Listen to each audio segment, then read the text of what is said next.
Messieurs, bonjour. Hey, bonjour. Un autre épisode du Super Show. Oui. Yes. Puis cette semaine, André, on va parler sécurité. Oui, parce qu'on voit des gens qui se ramassent à l'hôpital tout simplement parce qu'ils voulaient pas sauver quelques secondes, pas mettre de gants, pas mettre de lunettes. Quelques dollars, quelques Donc, c'est secondes. pas la sécurité des véhicules, c'est la Non, sécurité des des travailleurs, des gens qui travaillent sur des véhicules. Les bruits, fait que c'est simple, c'est pas dispendieux, mais on va attribuer chaque pièce de sécurité pour chaque sorte de travail. Parce Ça va qu'on être en voit tellement des gars qui vont soulever leur voiture pour allez toutes sur sortes YouTube, de raisons. là. Allez sur YouTube, On vous met pas de allez- chandelle, on met pas de lunettes de sécurité. Puis, bon, En fait, oui, on ça. rit, mais c'est pas drôle. il peut arriver Parce toutes que sortes d'affaires. C'est ça. Tu sais, tu peux handicaper le reste de tes jours pour une As-tu niaiserie. des outils, André, pour des gars qui décident de se fabriquer une fusée puis de se soulever dans les airs afin de savoir si la On Terre a est ronde? vendu, puis on a vendu ça à quelqu'un, puis ça n'a pas été un succès, fait qu'on a arrêté ça tout de OK, suite. parfait. On Je va vais juste vraiment être nous certain. appeler. Fait Parce que pour ceux qui ne sont pas au courant, il y a effectivement quelqu'un qui a décidé de se fabriquer une fusée afin de découvrir par lui-même si la Terre Mais était c'est ronde. bon. Il avait l'intelligence de se fabriquer une fusée, mais il était trop épais pour penser que la Terre était ronde. Puis là, le constat qu'il peut faire aujourd'hui, c'est qu'il ne sait peut-être pas si la Terre est ronde, mais ce qui est sûr, c'est que sa tête est plate. Mais mais il n'y avait pas de lunettes de sécurité, c'est ça qui était Non, gros. c'est ça qui est doit être arrivé. C'est ça qui est arrivé. OK, véhicule de la semaine, Benoît, tu nous as amené le Mazda CX-30. Je Oui. pense que c'est un incontournable cette année. C'est dans les beaux modèles cette année. En fait, pour résumer la chose simplement, c'est une Mazda 3 Station Wagon. Voyons-la. Ben, Station Wagon. Pas Station Wagon, mais un petit peu plus haute sur En talon. En fait, c'est ce qu'est la Crosstrek à l'Impreza. Le CX-30. CX-30 est est à la Mazda 3, c'est ça. C'est ce qu'aurait dû être un CX-3, à mon avis. là. c'est vrai. Ben, Parce en fait, que- c'est la nouvelle génération du CX-3, puis Mazda ne te le dira pas comme ça. Non, mais parce que le CX-3, actuellement, Mazda, au Québec, en vend un certain nombre. Oui, ça quoique, permet à Mazda d'avoir... Les chiffres ont baissé un petit peu. Là, Non, mais par attends, rapport- je vais te revenir avec ça après. Oui. Tu sais, au Québec, on en vend un peu, puis ça permet surtout à Mazda d'offrir un véhicule à prix plancher, parce qu'il est en fin de carrière, c'est Exact. évident. Par contre, il s'est vendu l'an passé. Là, je recule 2018. Je ne parle pas des chiffres de 2019, donc il y a un an et demi. Là, si on regarde les chiffres de 2018, il s'était vendu 6 000 CX3 au Québec. Oui. 12 000 à l'échelle canadienne, 50 du volume était au Québec, et 19 000 aux États-Unis. Imagine. C'est rien, ça. Fait que le Québec a acheté le tiers du volume américain. Ça te donne ça à quel point ça se vend, ça te donne ça une idée à quel point ça se vend pas. Exact. Fait qu'ici, on a l'impression que c'est un produit à succès, que ça pogne, ça va. Mais je peux te dire que les concessionnaires aux États-Unis ne veulent même pas en voir dans leur cours. Il n'y a personne qui veut ça parce qu'il n'y a pas de place. Exact. On se plaignait beaucoup Alors de ça. que ça, c'est intéressant parce qu'il y a plus d'espace. Oui, il n'y en a pas tant que ça. C'est pas encore un véhicule spacieux. Mais Tu n'as pas l'apparence le est coffre différente. d'un En fait, HRV. ça devrait s'appeler un CX4, mais comme le CX4 est un nom qu'on a réservé à la Chine, qu'on n'a pas le droit de l'appeler le CX4 en dehors de la Chine, c'est un CX30. Mais probablement que le CX3 n'existera plus. Ça va remplacer, à mon avis, le CX3. Ben, c'est- Puis si tu C'est veux mon Mazda 3, avis, si 3.0. tu veux mon avis, ça devrait encore s'appeler un CX3, puis on aurait dû flusher l'autre. Ben, Mais ouais. il y a une transition qu'on fait avec les deux véhicules. Exact. Comprenez que le CX3 en 2021, ça n'existe plus, là. Exact. Je veux dire, bon, on l'étire encore pour l'instant.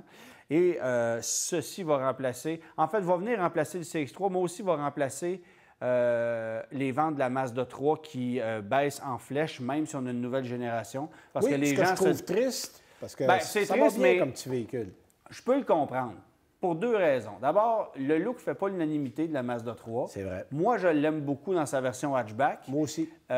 Mais ça ne fait pas l'unanimité. La visibilité, elle est épouvantable. Fait qu'il y a des gens que ça agace. Puis la Mazda 3, elle est chère. Oui. Quand tu arrives pour regarder, sur papier, les prix sont relativement compétitifs. mais quand tu mais quand commences tu à équiper arrives pour l'auto, un là- paiement de location, Ouais. tu n'es pas compétitif avec Honda, avec Hyundai, avec les autres joueurs qui ont décidé de demeurer dans le marché de la voiture compacte parce que les Américains sont partis. Puis bon, tu sais, Volkswagen fait des chiffres intéressants. Hyundai fait des chiffres intéressants. Honda, Toyota, pas besoin de te le dire. Mais tu as encore Kia avec une Forte qui est très sérieuse, qui tire de la patte. Il y a de la misère à en Qui vendre. ont de la misère. Puis pourtant, Je veux tu as dire- des cousins très proches du côté de Hyundai qui se vendent 2 puis 3 fois plus. Puis qui- Oui, mais on est capable d'avoir des résiduels. Voilà. On a des résiduels intéressants. Puis chez Mazda, Bien, d'avoir une voiture, tu veux dire, on s'entend que la nouvelle Mazda 3 puis l'ancienne génération, c'est deux mondes. Au niveau de la qualité du produit, du luxe, du raffinement, de la finition, on est déçu de ne pas avoir la technologie SkyActiv X. On retrouve tout ça dans le CX-30. Ah oui, le CX-30, c'est une Mazda 3. Donc, tout ce que tu as dans une Mazda 3 au niveau de luxe, d'équipement, de ce que tu voudras, tu vas l'avoir ici. Traction intégrale incluse, parce que la Mazda 3 peut aussi l'avoir. Mais c'est sûr que l'acheteur d'une Mazda 3 qui cherchait un paiement, une voiture sympathique, pas chère, aujourd'hui, c'est moins ça. D'autant plus que Mazda, dans sa philosophie d'entreprise, ne veut pas niveler par... C'est-à-dire, on ne veut pas pousser des modèles de base, on veut pousser les modèles les plus luxueux. On veut éventuellement amener Mazda à un niveau où on va vendre des véhicules qui vont tous coûter plus de 30 000 Puis on le voit avec la nouvelle nomenclature des modèles. Les 30, c'est un peu ça. Tu vois, le MX-30 qui s'en vient aussi. Moi, j'ai eu l'occasion d'essayer le pré-production, appelons-le comme ça. MX-30 qui est un véhicule hybride électrique. 100 électrique. Non, c'est vrai, 100 électrique. Qui va avoir une autonomie prolongée dans un deuxième temps. Il va arriver 100 électrique, puis il va avoir un moteur rotatif. Qui va servir de prolongateur d'autonomie, mais plus tard après le lancement. Et pour revenir à ce modèle-là... Et parenthèse, le MX-30 n'est pas sur le point d'arriver parce que Mazda a récemment annoncé qu'on n'aurait pas de nouveautés chez Mazda avant 2023. Exact. Ce qui est quand même le pas plus rien. drôle, c'est qu'il arrive en Europe, là. Au moment où on se parle, les premiers modèles se vendent, mais bon, les normes en termes d'environnement sont plus sévères du côté de l'Europe, donc on doit faire plus vite parce qu'on ne le dit pas souvent. Mais Mazda paye des crédits carbone allègrement depuis une couple d'années. Là, ça commence à coûter cher à la compagnie. Puis là, il faut être capable de se revirer de bord. Puis il faut aussi mentionner que, tu sais, on se demande pourquoi Mazda a mis tant de temps à amener le diesel dans le CX-5. On se demande, puis je ne reviendrai pas sur le fait que le diesel n'a plus sa place aujourd'hui. Bon, c'est une erreur stratégique de leur part. Puis, oui, puis ça a pris bien trop de temps. Là. Mais on se demande aussi pourquoi la technologie SkyActiv X, on ne l'a pas. Oui. Tu sais, ça permettrait d'avoir à peu près la même puissance que ce qu'on a là-dedans, donc 186 chevaux. Dans un moteur 2 litres au lieu d'un 2,5. Mais dans un moteur de plus petite cylindrée et qui va consommer 4 litres au 100 au lieu de 8. Exact. Alors, pourquoi on ne l'a pas? Les coûts de production. On l'offre dans certains pays d'Europe. On va l'offrir dans les endroits stratégiques. Encore une fois, les normes environnementales sont ici, plus sévères. Il n'y a pas de plan à court ou moyen terme pour amener cette technologie-là. Mais Mazda est un petit constructeur. Voilà. Les gens n'ont pas cette vision-là, mais aujourd'hui, là, c'est de la globalisation. Exact. La majorité des constructeurs japonais ont des alliances avec d'autres constructeurs. Mazda n'en a pas. Ou à peu près. Toyota, là, mais c'est vraiment, comparé à d'autres, c'est vraiment infinitésimal. Et effectivement, tu vas à Hiroshima où est la compagnie, puis à peu près tout se fait là. Il y a quelques usines à gauche, à droite, mais comparé... On fabrique quelques voitures au Mexique. Bon, mais comparé à des géants comme Volkswagen ou comme GM ou Nissan, on n'est vraiment pas à la même place. Là. Puis j'ai l'impression que, bon, évidemment, on doit prendre le virage électrique, mais ça se fait moins vite du côté de chez Mazda, tout simplement parce qu'on n'a pas les moyens de le faire. Bon, puis pour l'instant, c'est pas compliqué. Mazda a 3 offres mécaniques. Oui. Tu sais, tu as le 2 litres que tu vas offrir dans le CX-3, dans le CX-30, dans la Mazda 3, qui est un moteur d'entrée de gamme. Tu vas avoir le 2.5 que tu as partout, dans chacun des véhicules Mazda, tout ce que Mazda fait. À l'exception de la MX-5 et du CX-9. Oui. Et tu vas... non, 2.5 turbo. Oui, mais après ça, tu as le 2.5 turbo qui est disponible dans la Mazda 6, dans le CX-5 et dans le CX-9. Et tu as le diesel qui est offert dans le CX-5. Il y en a probablement 7 au Canada, puis les concessionnaires sont collés avec. Oui, c'est ça. Ouais. Parce qu'à 50 000 Parce que, vois-tu, ça, c'est le GT qu'on a, qui a le 2.5, 186 chevaux. Puis ce qui est intéressant, le prix est quand même correct. On parle de 33 800 $. Pour un modèle tout équipé. Il y a tout là-dedans. Ça va être quoi l'espace entre le Mazda 3 et ça? C'est pas dur. Un Mazda 3... 4 roues motrices équivalent à ça. Il est 37. Non, il est 31. 32. 31 à peu près. Il n'y a pas de grosse différence. différence. 2500 pièces de différence. C'est pas énorme. Même, puis encore. Ouais. Alors, c'est pas... La réponse est là. Puis ça va, honnêtement, ça va très bien. J'ai pas grand-chose à dire. La conduite, tout ça, c'est une Mazda 3 aussi, ça va très bien. Absolument. Tu peux pas... Tu peux pas trouver de gros défauts là-dessus. Moi, ce que j'aime aussi, tu sais, là, c'est la folie des nouveaux petits moteurs turbo. Là, Ouais. là on lance un Chevrolet Trailblazer avec un 3 cylindres de 1,2 1,2 litres. 1,3 litres selon la version, pour aller rivaliser avec ça, qui a un 2,5 de 186 chevaux. On n'est pas en même classe. Bon, Puis, ce que j'aime, c'est que ces moteurs-là sont éprouvés. Là. Ces moteurs-là, la technologie est connue. oui, elle est efficace, c'est Toyota, fiable. ça- Toyota a fait la même chose avec un RAV4, par exemple, où on a laissé le 2,5 dedans parce qu'on le sait que ça fonctionne, Puis, ce moteur-là. tu vois, le fait que Mazda arrive avec un choix mécanique Ouais. dans le CX-30, qui est un véhicule qui va aller rivaliser avec le Kona, avec le Crosstrek, Ah avec oui, un il y en paquet de ces a, là, modèles-là, il y en a ça d'eau, là. ben, ça a fait réagir un constructeur qui s'appelle Subaru, et je trouve que c'est génial, parce que Subaru, jusqu'ici, n'offrait qu'un 2 litres dans la Crosstrek. Oui. Ouais. Et là, on vient d'annoncer qu'on va mettre le 2,5 dans la Crosstrek. Dieu sait Exact. combien de gens n'ont pas acheté à cause du manque de Puis, puissance. c'est ça, oui. exactement. On aurait aimé avoir le moteur de la WRX dans le Crosstrek, mais bon, continuons de rêver. Oui, oui. Au moins, on va avoir Mais- un moteur qui offre exactement cette puissance-là, Exact. qui est à 182 chevaux. Oui, oui, oui. Donc, directement compétitif. Le Kona offre un moteur 1.6 turbo, bon, qui offre une puissance qui se rapproche de ça. 175, là, Qui se 175. rapproche de ça. Alors, de plus en plus, les multi-segments urbains, parce qu'il faut les appeler C'est cute, ça. pour ce Oui, qu'ils oui, sont, par là, leur nom.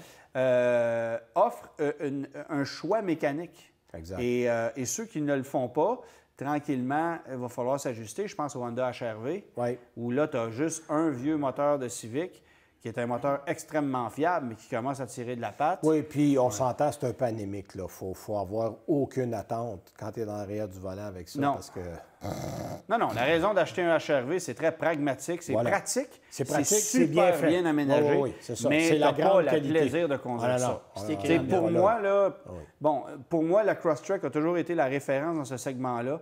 Et depuis que Mazda est arrivé avec ça, je trouve qu'on est pas mal nez à nez. Je Exact. pense que l'agrément de conduite va être peut-être meilleur dans le CX-30. Bien, plus de puissance. Ouais. Plus de puissance, mais au niveau de la conduite, une Crosstrek, Puis, c'est C'est impressionnant. raffiné. C'est C'est ça. raffiné, c'est un produit Finition raffiné, intérieure, bon. finition, conduite, silence de roulement. Franchement, là, belle que- bagnole. CX-30 ou Crosstrek? Ben, moi, j'ai hâte de conduire le Crosstrek avec le Ouais, 2.5. je vais attendre. Parce que, Parce que j'ai hâte de voir avec le 2.5. moi, j'aime beaucoup la Crosstrek pour, cause de l'intégrale. pour son approche, pour son look, pour sa garde au sol. Ouais. Moi, j'ai tellement l'impression que cette voiture-là, elle est fabriquée pour le Mais un Québec. Crosstrek 2 litres et ça, je prends ça pour le moment. OK. On va voir avec le 2.5. Ouais, Ouais. Écoute, je le sais pas. Ah, Je le sais pas. Oui, parce Je que me dans sa souviens. version de base, le CX-30 offre un 2 litres aussi. Oui, exact. Il faut le savoir. Exact. Tu sais, bon, pas de manuel. On peut donner ça à la Crosstrek. Elle a encore une boîte manuelle disponible. Il n'y en a pas ici. Non, Si vous voulez de manuel, c'est disponible dans le Mazda 3, mais pas avec la traction intégrale. exact. Alors, On bon. dirait-tu que dans le CX-30, dans l'haut de gamme, l'intérieur est un petit peu plus haut de gamme que dans le Crosstrek? Ah oui, sans hésiter. Oh, Ça, c'est oh, sûr. oh. Ça, c'est sûr. Au niveau de la finition, ça, c'est clair. Pas au niveau de l'équipement, parce que les deux se rapprochent. Bon, ici, tu vas avoir l'affichage tête haute, quelques gadgets Ouais, il y a supplémentaires. quelques là, affaires, mais, rien mais dans de- la GT, pour le prix, franchement, on a quelque chose de très bien. Bon, actualité, on va Oui. parler de... Vas-y donc. Hey, j'ai comme un beau blanc de mémoire. Toyota, Merci. rappel. En fait, c'est un rappel. Rappelle-moi, c'est quoi? C'est quoi? un rappel d'un rappel. Appelons-le comme OK, ça. Il y avait ouais. un premier rappel sur des pompes à essence, modèle 2013 à 2019. Puis là, je ne les nomme pas, ça concerne, parce qu'une pompe à essence, qu'est-ce que tu veux? Tu as pratiquement la même pompe à essence pour tout le monde. Ça touche même des modèles Lexus. Et la pompe à essence faisait défaut, donc c'était un peu tracas, parce que ton auto arrête comme ça subitement. Ça m'est arrivé avec une Saab, ça. Oui, oui, tu m'as déjà conté Hein? l'histoire. On Oui, il y avait un m'avait rappel, mais on on te m'avait l'avait pas prêté dit. une voiture d'essai qui était une Saab 9.3 et je pars avec la Dans voiture. les tout et- derniers modèles. Dans là, les de tout derniers 9.3. modèles, la Ouais. dernière année de Saab. Puis je tombe en panne, en plein trafic à l'heure de pointe. Et j'appelle le concessionnaire. Eugène. Le concessionnaire qui m'avait prêté la voiture. Ah ouais, on sait c'est quoi, il y a un rappel, on l'a juste pas fait. Bon, c'est bon, c'est le fun. C'est ça. super. Merci beaucoup. Bref. Clic. Alors, donc, on avait déjà rappelé 55 000 véhicules au Canada et on en avait 1,8 million aux États-Unis, pour vous donner une idée, en tout et partout. Et le problème, c'est qu'il y a des gens qui n'étaient pas partis du rappel qui se sont plaints parce qu'eux autres aussi avaient des problèmes. Donc, Toyota a enquêté, revérifié. le NHTSA, le National Highway Traffic Safety Administration aux États-Unis, qui ont le pied pesant et le crayon très affilé, se sont mêlés de l'affaire et ont décidé de dire, regardez, toutes ces années-là, vous me rappelez tout le monde. Alors, on a rajouté 150 000 véhicules de plus au Canada. Il va y avoir 3,2 millions de véhicules à travers le monde. Puis bon, c'est pas parce qu'une pompe à essence, ça coûte très cher, mais... fois 3,2 millions, comment tu vends ça, une pompe à essence? Il y en a, ça paye jusqu'à 1 000 $ présentement. Ah bon? Alors, fais le calcul, mets le temps là-dessus. Moi, j'ai l'impression qu'ils vont coûter moins cher que ça. Bon, mais quand ils vont coûter moins cher que ça. Donc ça va se faire là, dans les mois. Puis moi, je donne toujours la même chose. Si vous n'êtes pas sûr que votre véhicule est concerné, appelez le concessionnaire, numéro d'identification du véhicule. Et généralement, avec ça, on est capable de trouver. Tu sais ce que tu parles de ce rappel-là, là, dans l'industrie, on n'en parle pas, mais c'est populaire à ce point-là. Je sais. Mais les gens ont les voitures, ils ne le savent pas, ils vont faire la réparation et ils paient. Ouais. Il y en a beaucoup qui n'y auront pas, là. Non, il y en a beaucoup Parce qu'il y a eu toutes sortes de problèmes de direction au fil des véhicules. Là. Exact. Mais les gens Puis, vont en atelier, ils réparent. Il faut dire que ce n'est pas tous les gens qui ont un véhicule que la pompe à essence fait défaut. Sauf que c'est impossible de savoir laquelle fait défaut versus laquelle fait défaut. Tu le sais quand il arrête ou tu le sais quand tu vas au garage qu'il le regarde et dit bon. Non, puis c'est parce que ce qu'on constate aussi dans les rappels aujourd'hui, c'est que comme il y a une multiplication des applications d'une seule pièce à un nombre X de véhicules, pas juste un constructeur. Takata, c'est le meilleur exemple. C'est le coussin gonflable, bon, ben ça a été le cauchemar de bien des compagnies. Des dizaines de millions de coussins gonflables à travers le monde. C'est une pièce qui a été utilisée pour plusieurs dizaines de véhicules. Ben, écoute, quand tu fais un rappel parce qu'il y a un défaut là-dessus, tu rappelles beaucoup de véhicules. Ah oui, puis ça coûte cher aux compagnies, là. Tu sais, ça plombe les Takata, finances. ça coûte assez cher. Ben oui, Takata sont morts. Je vais vous dire, c'est le début de ça. Si on s'en va vers l'électrique, c'est pas compliqué. Le contenu technologique augmente. Ben oui. Il y a de plus en plus de sous-traitants. Et Benoît, peux-tu me coter là-dessus? Peux-tu me coter là-dessus? Ben, j'ai besoin d'arriver avec un prix. On parle de Toyota, qui est le plus bel exemple. Toyota, là, c'est la compagnie qui a le plus grand nombre de fournisseurs pour fabriquer un véhicule. C'est un véritable casse-tête. Tu as un gars qui fabrique les bolts pour les portes dans l'avant. Tu en as un autre qui fait les scellants pour les portes. Puis ça arrive... La tuyauterie, la climatisation. Bon, exactement. Alors, donc, il va falloir s'habituer à ça. Et là, évidemment, parce qu'on a peur des poursuites, parce qu'il y a des compagnies qui ont été un petit peu lentes à avouer qu'ils avaient fait des gaffes. Parlons des démarreurs chez GM, le fameux tapis de sol chez Toyota qui a causé des accidents, des morts. Toyota a été remettre $1 milliard au gouvernement américain parce qu'il savait depuis plus de 3 ans, avant que personne réagisse sur l'affaire. Alors maintenant, on ne prend pas de chance. On aime mieux que ça coûte une couple de millions là que de payer plus tard pour des pots cassés puis une réputation aussi qui peut aller avec ça. Exactement. On ne parle pas des rappels où ce n'est pas sécuritaire, mais ignoré. Oui. Là, mais là, les factures augmentent. oui, puis en tout cas. Donc ça, c'est la première nouvelle. L'autre, rapidement, on va avoir un transit électrique du côté. Parce que là, évidemment, Ford, comme d'autres constructeurs, regarde autour d'eux autres, puis l'électrique bouge vite. Si on pense à Rivian, qui a une commande pour 100 000 véhicules de livraison chez Amazon. C'est des fourgons, là. On joue dans la cour de Ford. Sprinter a annoncé du côté de Mercedes qu'on va avoir un électrique.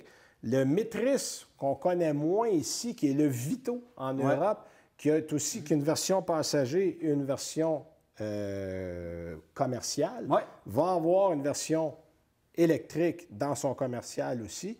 Donc là, on annonce 2022. C'est pas demain, mais 2022, c'est pas loin. Là, la question, parce qu'on sait que Ford va débarquer aussi avec le Transit 4 roues motrices. Exact. On n'aura probablement pas la combinaison de l'électrique et des 4 roues motrices. Trop tôt pour le savoir. Ça serait ben trop le fun. Bien, ça serait intéressant, mais sauf que là, on voit que, surtout dans le marché des fourgons, c'est souvent du trajet de ville. C'est rare. Bon, tu as quelques fourgons qui vont faire des plus grandes distances, mais généralement, c'est de l'interbanlieue. On va d'une ville à un autre, d'un point de dépôt. C'est là que le véhicule électrique est le plus rentable. Ben oui. Tu récupères l'énergie. Sauf que là, évidemment, pour toutes les compagnies de flotte, il va falloir repenser de la façon dont on va travailler ça. La logistique derrière parce ça. Parce que là... Il va en prendre des fils. Ben oui, parce qu'ils font beaucoup de kilométrage sur peu de distance, mais là, il va falloir que tu prévois dans ta journée que tu vas probablement avoir à recharger ça quelque part. les logistiques au niveau des charges, au niveau de l'embarquement. Ouais. Donc, Un peu comme Théo Taxi, une problématique qu'il y avait, c'était ça. Ben oui, tout le monde était toujours arrêté en train de charger les véhicules. Fait qu'il va falloir penser à ça. Sauf que là, avec Rivian qui s'est lancé avec Amazon, les autres compagnies sont forcées de réagir pour ne pas perdre ce marché-là. Fait que ça va être intéressant à suivre.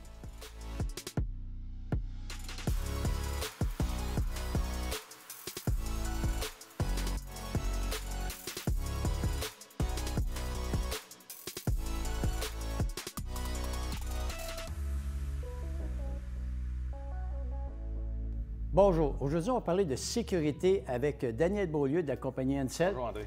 On sait que la sécurité, c'est très important. Il arrive plusieurs accidents de tous les genres en atelier. On va commencer par les gants qui appellent, mettons, pas jetables, on peut plus dire ça, mais les gants à usage unique. Oui, exactement. Bon, procède, il y a deux qualités là-dedans. Explique-nous les deux qualités à usage unique. Oui, les deux types de polymères qu'on voit, c'est le nitrile et le latex. OK. Le premier que je vais présenter, c'est le gant Midnight. C'est du nitrile haute performance, un nitrile noir, 6 millièmes d'épaisseur. Une des bonnes caractéristiques du nitrile, c'est que c'est très bon contre les produits à base de solvant, base de pétrole. Bonne force physique aussi également. Puis une autre caractéristique qui est importante, c'est qu'il ne se crée pas de mousse à la surface lorsqu'il rentre en contact avec un produit chimique. C'est le plus gros vendeur qu'on a dans nos ateliers présentement. Exactement. Mais là, tu as une deuxième catégorie qui est comme légèrement supérieure. Il y a des points techniques. Tu vas nous expliquer l'autre catégorie que tu as. Oui, le gant à latex Diamond Grip, c'est le gant numéro 1 chez les mécanos aux États-Unis. Parce qu'on sait la demande numéro 1 des mécanos, c'est la sensation, la tactilité. Oui. Mais ça, sur une échelle de 10, c'est un 10, André. Je pense que ceux-là, tu disais justement, le silicone, il est utilisé même en médecine. Oui, c'est le même genre de gant que les médecins utilisent. Parce que, justement, le côté tactile est supérieur à l'autre. Oui. Bon, exactement. Là, on va passer à une autre catégorie, les gants réutilisables. On s'en va à une qualité encore plus haute et supérieure. Parle-nous de ces deux sortes de gants-là dans la catégorie que tu as. Oui, le premier gant que j'ai, c'est le gant iFlex, modèle 11727. C'est un gant avec une fibre ultra performante à base de polyéthylène. Donc ça va vous donner une très bonne résistance aux coupures et une très haute résistance à l'abrasion. On pense aux gens qui font de la manutention de pneus dans les garages, ces choses-là. Excellente dextérité pour les valves. Puis très confortable. Ça veut dire qu'il y a une dextérité et il est plus solide que l'ancienne catégorie nitrile ou latex. Exactement. Puis tu en as un autre encore, on s'en va à une catégorie plus haute encore un peu. Oui, on peut l'appeler le grand frère du iFlex. Oui. C'est l'ami des pneus, le Tire Body de Ringers. Il a son nom naturel. Ouais, exactement. Okay. Donc, un gant un peu plus robuste, renforcé à la paume et au doigt. Donc, qui va vous donner une meilleure résistance aux endroits qui sont critiques pour les gens qui font de la manutention de pneus, manutention de marchandises. Ça veut dire que tu as encore une bonne grippe, celui-là. Exactement. Aussi. Bonne dextérité, un peu plus chaud, un peu plus volumineux. Deux produits qui sont différents, mais qui répondent aux mêmes applications. Bon. Là, on s'en va dans une sorte que, personnellement, j'adore parce qu'ils sont beaux, ils ont de belles apparences. Parle-nous de la catégorie Rainier. Oui. Le premier gant, c'est le 065 R-Flex, un gant qu'on a présenté chez vous juste avant Noël. C'est un gros vendeur chez nous aussi. Exactement. Les gants Ringers sont renommés pour la protection au-dessus de la main. C'est les leaders mondiaux dans cette technologie-là. Okay. Donc, excellente protection pour en dessous de la main. Dans un espace restreint, donc le danger de se cogner l'endos de la main. Et puis aussi au niveau de la paume, c'est une paume avec un enduit en nitrile mousse, donc il va être capable d'absorber de l'huile, la graisse, et avec une fibre résistante aux coupures. Et une autre caractéristique qui est très utile dans le garage. Il est tactile. Exactement. Puis, en plus, ce qui est beau, c'est que la protection sur le dessus de la main, elle est nettement supérieure à beaucoup d'autres gants. Là. Oui. L'autre gant. L'autre gant, c'est le modèle 161 Super Hero. Pour ça, c'est la crème de ceux qui travaillent avec du chaleur. Exactement. Pourquoi? C'est qu'il est renforcé à la paume. Donc, rembourré à plusieurs endroits à la paume et au doigt de gâchette qu'on appelle. Donc, qui va vous donner une meilleure résistance pour avoir une meilleure durabilité avec les outils pneumatiques. Là, une catégorie pour savoir si l'atelier est certifié dans la catégorie des véhicules électriques. Oui. C'est tout simplement, parle-nous du gant certifié pour les véhicules électriques. Oui, on a des gants de classe 0, ce qui est recommandé pour tous les véhicules électriques pour faire la mécanique avec ces Comment dire, véhicules-là. c'est parce que 0 veut dire, je pense, pour 1000 volts C'est de ça, protection. c'est bon jusqu'à 1000 volts, disponible en deux couleurs, le jaune, le rouge. Et on vend aussi les gants de cuir pour protéger le gant en caoutchouc. Et son enveloppe. Et son enveloppe pour, justement, faire s'assurer qu'ils sont protégés. Puis ils ont besoin d'avoir l'immense torrent. Ils ont besoin d'une certification aussi, ces gants-là, je pense, à tous les 6 mois. Hein? Également, oui, exactement. Bon. Là, on va continuer. Daniel, là, je peux y aller, c'est plus simple, parce que toi, tu es professionnel. Dans les gants, tout simplement, les gens qui font de la construction ou de la brique, les bricoleurs, un gant que tu jettes, un gant tout simplement un peu plus luxueux, qu'on a en magasin encore, le gant qu'on connaît depuis à peu près 100 ans, qui existe, qu'on en vend beaucoup. Les gants, pour ceux qui font de la soudure, tous les gens de la soudure, on a le gant pour ça aussi. Les lunettes de sécurité, c'est comme assez important, on a ça en magasin. Quelque chose de beau aussi, c'est les IsoTune, des écouteurs pour ceux qui travaillent en milieu, parce qu'il y a beaucoup de bruit. Ça absorbe jusqu'à 27 dB pour la protection des oreilles. C'est Bluetooth, ça fonctionne. Donc, vous pouvez écouter votre musique en même temps que vous travaillez, vous protégez vos oreilles. Il y a l'atténuateur de bruit. On a aussi tout ce qui est protection pour les yeux, les casques pour ceux qui font de la soudure électrique et tout ce qui se fait aussi pour la soudure au gaz, acétylène.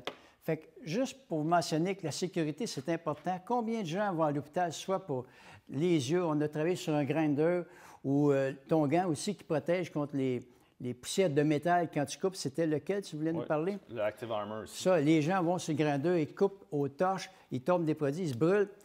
Chaque application de travail, vous avez un gant qui peut faire la protection. Il s'agit juste de venir en magasin. On les a tous en magasin. On a Daniel qu'on peut joindre pour un besoin spécialisé en industrie. Vous avez beaucoup plus large que ça, je pense. Donc, c'est disponible en magasin. Merci, Daniel. Merci, André. Merci de tes renseignements. On espère que ça vous a renseigné.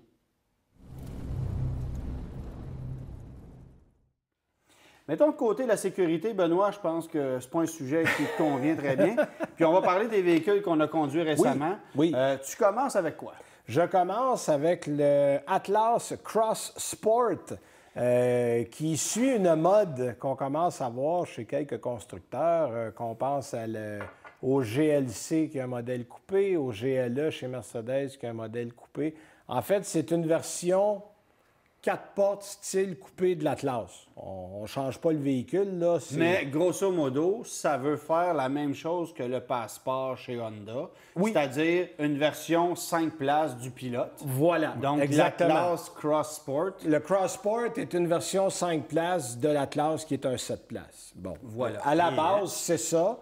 On a évidemment un peu modifié la forme du toit pour en faire un toit un peu plus fuyant, donner une ligne un peu plus sport. Une belle apparence. Ça me rappelle la Corrado, c'est pareil. Bon, même châssis, même plateforme, même moteur. Donc, il n'y a rien de neuf. Ça va bien. On ne peut pas dire que ça ne va pas bien. Je suis un peu ambigu dans le sens suivant. Il y a 2 moteurs. Tu as un moteur 4 cylindres turbo, puis tu as le bon vieux V6 à 266 chevaux. Il y en a 254 dans le 4 cylindres. On s'entend là, que point de vue performance, c'est presque imperceptible. Mais pour le prix, j'irais chercher un 4 cylindres.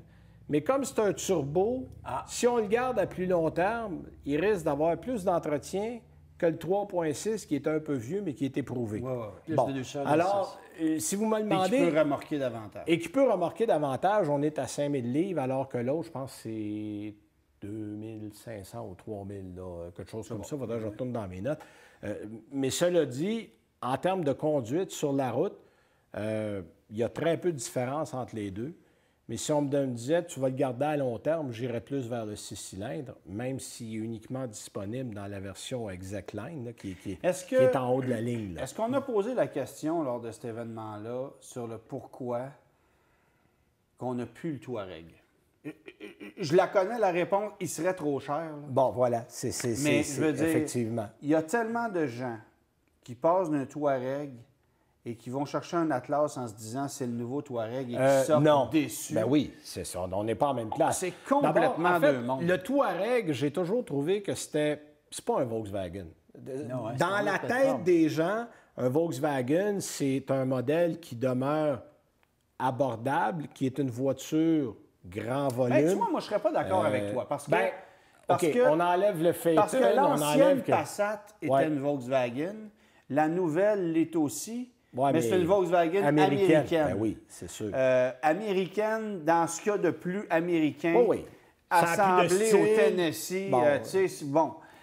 j'enlève rien à l'usine du Tennessee, c'est pas ça. Non, non, Je veux mais dire, on ça a rien d'une voiture américanisé allemande. le véhicule pour mieux le vendre aux Américains. Ah, ben, C'est ça Puis, qu'on a puis fait. le vendre moins cher. Puis le vendre moins cher. Mais ceux qui s'ennuient de la qualité à l'européenne, des De la bonnes conduite aussi. Volkswagen, Ah oui. des conduites. Puis la seule qui nous offre encore ça, mis à part la Golf, qui demeure pour moi une authentique Volkswagen mondiale, c'est l'Arteon qui ne se vend pas du tout. Non, exact. Tout le reste, incluant le ô combien décevant Tiguan, mais qui se vend comme il ne s'est jamais vendu, parce ouais. que justement, il convient aux besoins des acheteurs nord-américains, Ben oui. espace, look, Parce que configuration, Touareg, prix. là, Touareg, c'était beaucoup plus proche de la Porsche que de la Volkswagen. C'est un Cayenne à rabais. Ben, c'est un Cayenne à rabais, Ouais. mais qui demeure. Et malheureusement... Mais un Touareg, il faudrait le vendre 70 000 aujourd'hui, 60 000 Oui, minimum. mais est-ce qu'il y aurait eu moyen d'amener un Atlas, peut-être, quitte à le vendre un 5-6 000 de plus, mais d'amener des qualités qu'on retrouvait dans le Touareg? Probablement pas, parce que les gens ne veulent pas ça. Ouais, les c'est gens, ils veulent acheter un En fait, Atlas comme nous, on a. on en veut, mais on n'est pas assez pesant dans l'équation. C'est ça le problème. Puis on en veut parce qu'on est journaliste automobile, mais on achèterait-tu? Pas un Parce Touareg. que le Touareg, j'aime ça l'acheter usagé, là, quand il est Oui. déprécié. Oui. Mais neuf, mais neuf, c'est l'acheter cher. neuf à Ah 70 000, c'est un Ben, autre c'est ça. histoire. Mais C'est C'est bon. pour ça qu'ils l'ont pas. C'est ça. voilà. Mais en termes de qualité, parce que le Touareg pour votre gouverne existe toujours aux États-Unis. En Europe, pardon. oui. Oui, c'est vrai. Et c'est un produit qui connaît un bon succès là-bas Exact. et qui est de qualité exceptionnelle. Exact. Mais ça n'a rien à voir avec l'Atlas CrossSport. Non. Là. Puis des moteurs puissants. Oui, oui, puis- Le Cross Sport, oui. Qu'est-ce que je t'ai dit? Cross Sport, t'as dit le Cross Track, oui. Ah oui, Le- OK, le excusez. Cross Sport, mais C'est-tu c'est pas moi grave. ou il y a des noms de chars qui se ressemblent? Oui, de plus en oui, plus? oui, oui, un Tu petit sais, peu. On la en vient crosse- mêler. La crosse est multipliée à travers tellement de noms aujourd'hui, ça n'a plus de sens. Enfin bref. Moi, tu vois, je vais te Oui. parler de la Forte 5. Ah, oui, que j'ai essayé, je suis allé au lancement. Bon, d'abord, j'ai trouvé qu'elle avait, surtout si tu la regardes du trois-quarts arrière, des airs de Subaru Impreza. Oui, c'est Bon, assez évident. Au niveau design, c'est correct, mais tu ne te jettes pas à terre. Et Non. la version que j'ai essayée, c'est la GT. Donc, tout équipé premium, je crois Exact. que c'est premium. 31 000 et des poussières. Quand même pas donné pour une voiture de ce genre. Traction, pas de rouage intégral. Oui, ça, c'est si un tu facteur. compares avec une Mazda 3, par exemple, Qui a un GT, rouage intégral à peu près au même qui prix, est 1000 piastres de plus, Ah, à peu ouais, près. T'es pas dans le même game pantoute. Bon. Non. Puis cette mécanique-là, si on le sait, c'est le 201 chevaux, moteur 1.6 turbo, Exact. boîte double Que chez embrayage. Hyundai, là, c'est Que le chez même principe. Hyundai, Ah, qu'on oui. va retrouver dans la Elantra GT Line, entre autres, qui est pour contre- moi une voiture un peu plus belle dans son On a dans la approche. nouvelle Seltos, le Ou nouveau le Seltos. Oui, mais le Seltos a moins de puissance. Moins de puissance, Dans- effectivement. Mais tu vois, la Elantra, Le N-Line, le N-Line bon, a ça, voilà. exact. Moi, j'aurais préféré ça, ben, tu vois. Puis, je veux dire, j'ai conduit cette auto-là, je peux pas dire que ça va mal.